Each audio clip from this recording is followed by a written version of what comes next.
Hello, my name is Montero-Odasso, and today I'm going to be presenting to you a research project titled The Effect of Dual Task Testing on the Balance and Gait of People with Lower Limb Amputations, a Systematic Review. Now, over 50% of people with lower limb amputations fall each year, and mainly while walking. You see, falls can have dire physical and psychological consequences that affect mobility, socialization, and quality of life.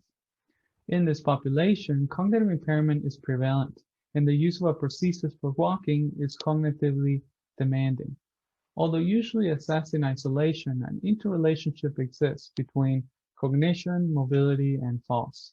This relationship can be examined through dual task testing, the concurrent completion of a motor and a secondary task.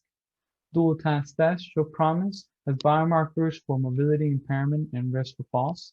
However, an up-to-date synthesis on dual task testing in this population does not currently exist.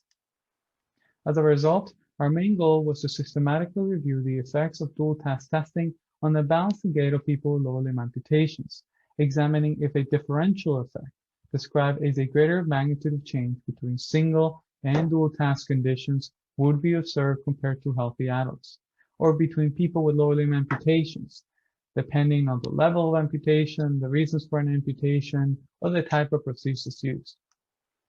To achieve this, we searched 6 databases in duplicate from inception to December of 2020.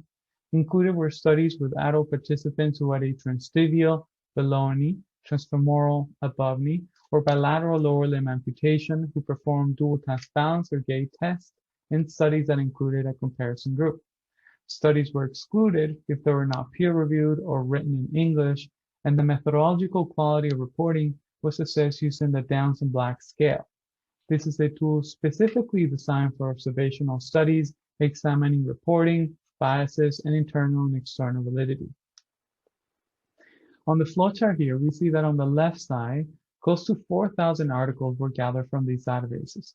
35 underwent a full text review, and 22 were included in this systematic review. The main reasons for inclusion was not assessing differences between conditions, groups, or time points, or just not used in a dual task protocol. 4 studies examined dual task balance and only standing paired with a discrimination and decision-making task at the Stroop test. People with lower limb amputations had higher sway velocity and sway distance values. However, a greater dual task effect was only observed for sway velocity in comparison to healthy adults. 18 studies examined dual task gait and mainly while walking a straight line paired with a mental tracking task.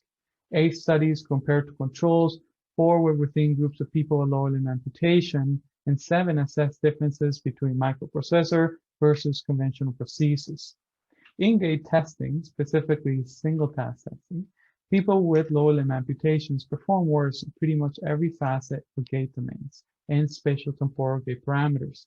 Dual task testing negatively affected this group to a greater degree than controls on how fast gait was, how many steps were being taken, and the quality of interlimb step timing.